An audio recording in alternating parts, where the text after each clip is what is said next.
Kairo is a 2001 Japanese horror film, specifically dealing with the concepts of suicide, social isolation, and loneliness.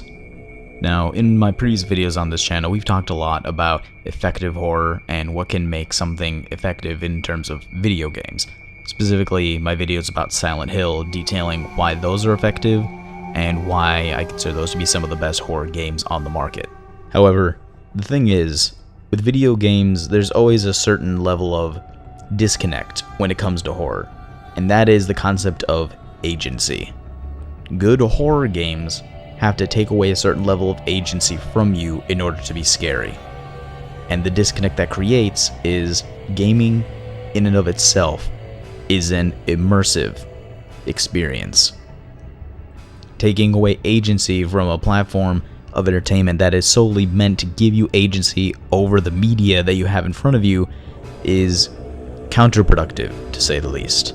To cite an example, this is why people say that Dead Space is less of a good game than Resident Evil 4, on the basis that you can move and shoot at the same time, in that you have more agency over being able to move during these tense situations, since you can fire your gun and move at the same time, while in Resident Evil 4 you could not move while you were aiming your gun.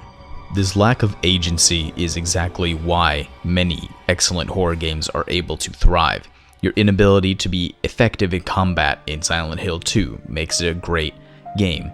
Your inability to fight properly against the monsters in Amnesia make it a great game. These factors are all relevant because film is different. You have no agency in film as to whether or not actions do or do not happen. You are a witness to the events, and you are powerless to stop these events from happening. The reason why this is relevant is because dread and isolation are the two main themes that are prevalent throughout Kairo. To emphasize this, one of the first scenes that happens in the movie is a person going to visit their friend's house, and while cleaning up part of their room and looking at the computer, the person who they were visiting commits suicide in the other room. Now, this in and of itself is a chilling concept by itself. This concept alone is chilling enough to make certain people feel a sense of tension or dread, but the movie continues this theme by having many other instances of things that are beyond the control of the characters. They are haunted by visions of spirits, all of them saying the word "help me." And part of the reason why this is effective is because most of the time the movie does not actually have any jump scares or loud noises. It is very quiet and it is very somber. It allows for moments of tension to build without any excessive amount of jumps or tension being released from these loud and sudden moments. It can be said from this point of view that a jump scare is a moment of closure, in that you build up tension, the jump happens, and now you are able to act, in the sense that you are now in flight or fight response mode. With that, you now can, some people might jump within their seat or swear at the screen, or do nothing at all. Simply put, when this happens, the tension is relieved, but Kairo does not do this.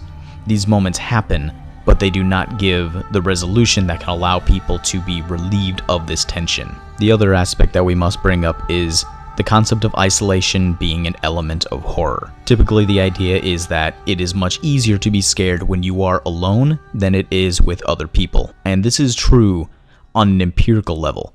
There are multiple research papers on the American Psychology Association website and in other academic journals that cite that social isolation is physiologically identical to actual pain. This is the basis of how societies and structures form.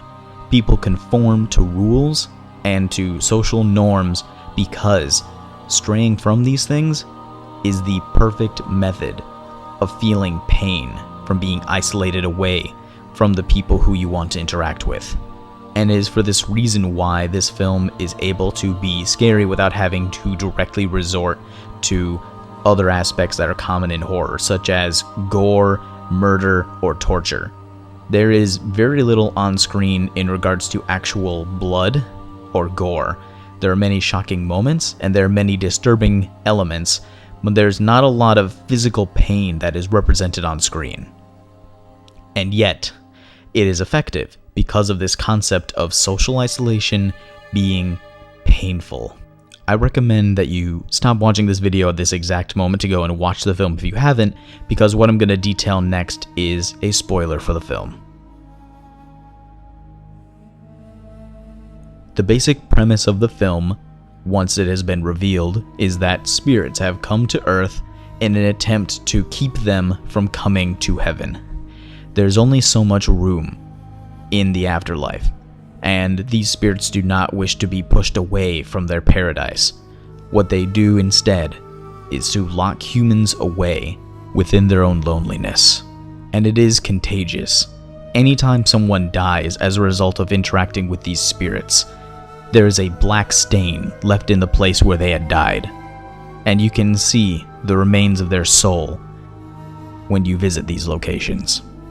Often people who witness these are driven to suicide in the coming time after they have witnessed the stain or the body or the spirit. If they ever encounter one of these, most of the time they speak softly, asking for help or asking to be rid of this loneliness. One of them in particular explains part of this to one of their victims. They say, "Death was eternal loneliness." And that's a concept that can be very terrifying to people. The idea that when you die there is nothing.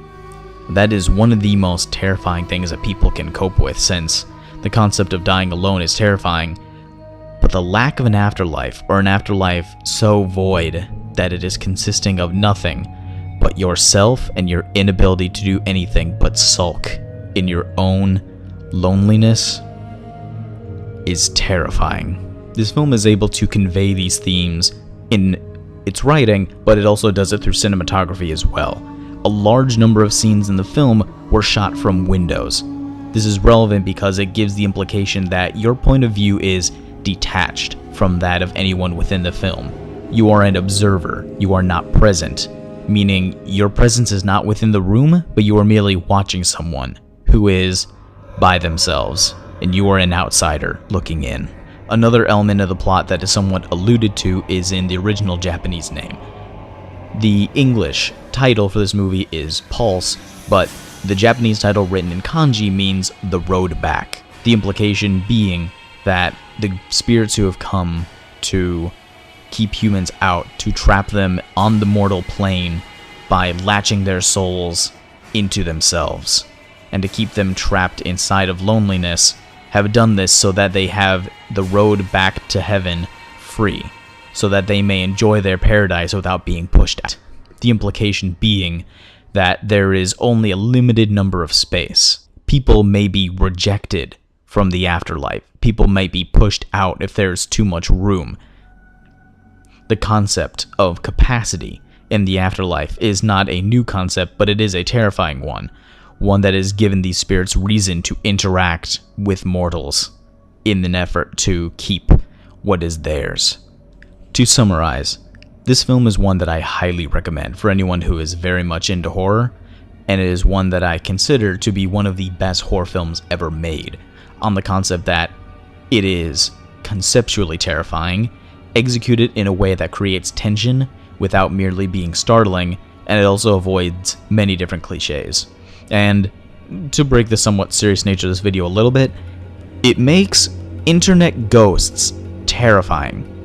Here's one scene in particular towards the end of the movie that is genuinely scary to me, and it's literally just a man with a little bit of weird lighting on him, making dial-up sounds, and the way that it's executed makes it insanely chilling.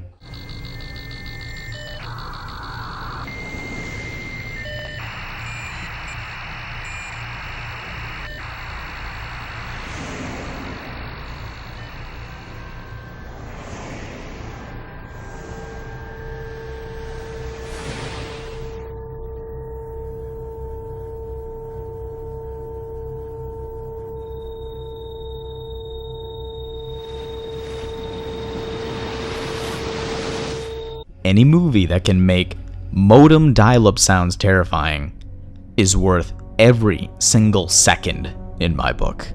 Thank you very much for watching the Halloween special. If you'd like to see more of this content in the coming days or months, please subscribe to this channel as well as my other channels. I will leave a link to my 2 other channels, Cricket Lenny and Cerebral Cesarean, in the description below.